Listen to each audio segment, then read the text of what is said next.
Have you noticed this? Even when your life changes, your thoughts often don't. The same pattern returns, the same reaction, the same sense of me. And it can feel like you're stuck. Why does being human feel so intense and at the same time so confined? Most of us live inside a mind that never really stops. We think, we remember, we plan, we imagine. Our lives are rich, detailed, and sophisticated. Yet they're also narrow, repetitive, and often hard to escape. Even when life on the outside changes, the inner patterns often don't. This isn't an accident, it's a structure. I want to offer a way of understanding this that doesn't rely on mysticism and doesn't diminish intelligence or awareness. This isn't about failure, spiritual deficiency, or something having gone wrong. It's an attempt to describe how the human condition arises naturally from the way physical intelligence organizes awareness. To do that, let's start with a simple image. Imagine light entering a space where it can either pass straight through or be gently guided back on itself again and again. You don't need to know anything technical. Just picture light moving along a curved path. So instead of escaping, it keeps circulating. That's what I mean by a loop. What matters here isn't the light itself. The light is simple. It has no identity, no intention, no preference. It doesn't decide where to go. And what it doesn't resist is being shaped. What matters is the structure the light moves through, whether that structure lets it flow freely or causes it to return.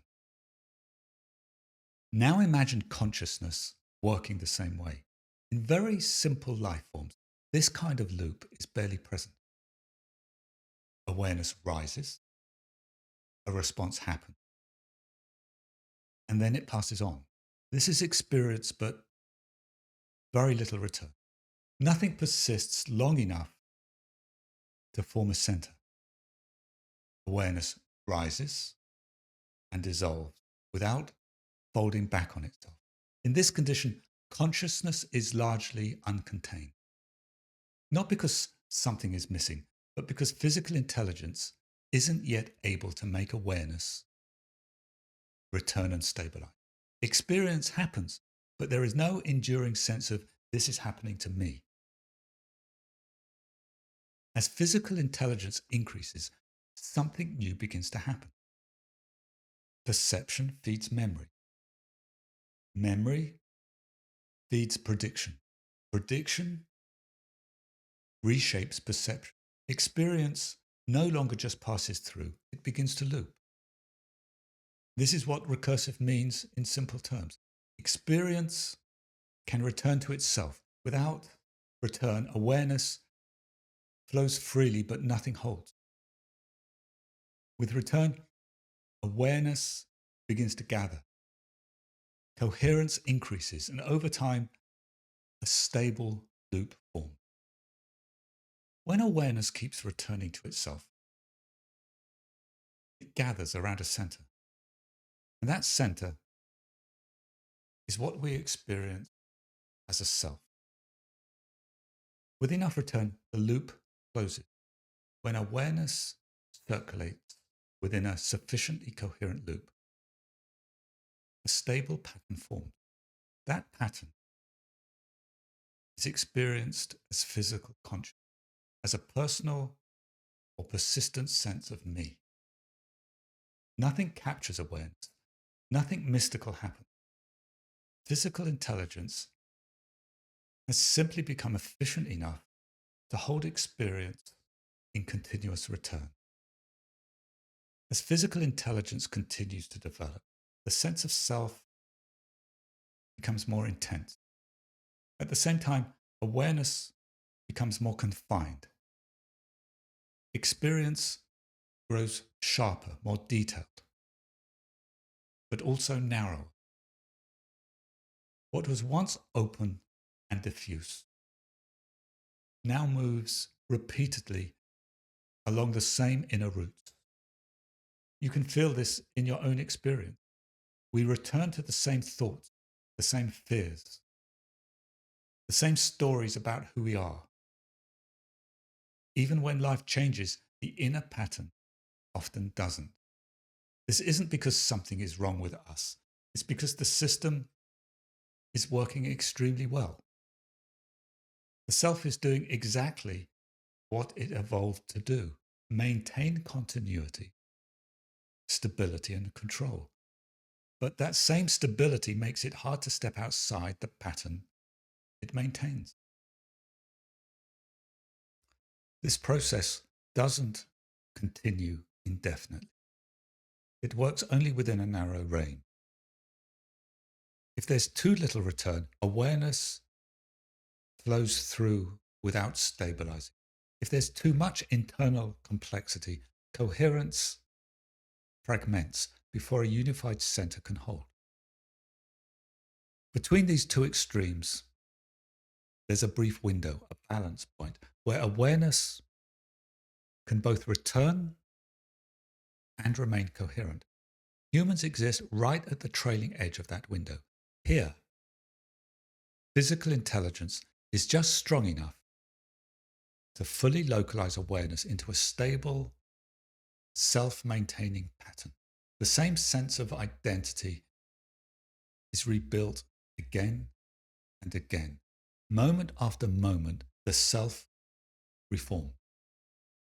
This is why human consciousness feels uniquely powerful and uniquely trapped. This structure also explains something that's rarely questioned: why increasing intelligence doesn't lead to ever greater conscious containment. Beyond the human window, complexity no longer strengthens coherence. It breaks it apart. Processing becomes too distributed, too divided, too finely structured to sustain a single return path. Intelligence can keep growing.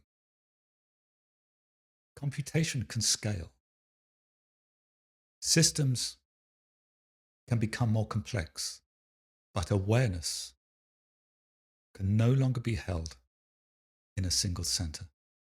The loop can't close anymore, not because intelligence is lacking, but because it's gone too far for unified containment to be possible. This leads to a crucial point. Nothing new needs to be created for awareness to be free. Something only needs to stop being maintained. Consciousness isn't something we grow into or earn. It isn't a future state waiting to be reached. It's what was present before the loop ever closed, beneath the structure that shaped it. And throughout every moment, it felt contained. In that sense, we are already complete, not as selves, not as identities, but as the field in which the self appears. Awakening doesn't arrive from somewhere else. It becomes visible when the tightness of the loop relaxes, when awareness is no longer compelled to return to the same center. Physical intelligence doesn't disappear. The mind doesn't turn off. Awakening isn't a loss of capacity. What changes is alignment. The ego tightens coherence. It encourages return. It reinforces me. It holds awareness in place. Selflessness does the opposite. It relaxes coherence. When awareness is no longer forced back into the same loop, it spreads. Experience opens laterally. This isn't a metaphor, it's the felt release of awareness, no longer bound to return. The loop doesn't break. Nothing dramatic happens. Awareness simply stops being held with the same precision. Containment ends not because something is added, but because coherence is no longer sufficient to keep returning experience to the same center. The self doesn't vanish. Intelligence doesn't decline. What changes is the force of return. And once that force begins to soften, even slightly, awareness starts to relate to experience differently. Not as an escape, not as transcendence, but as release. So the real question isn't how to destroy the loop, but what actually maintains it moment by moment. And what happens when that maintenance relaxes.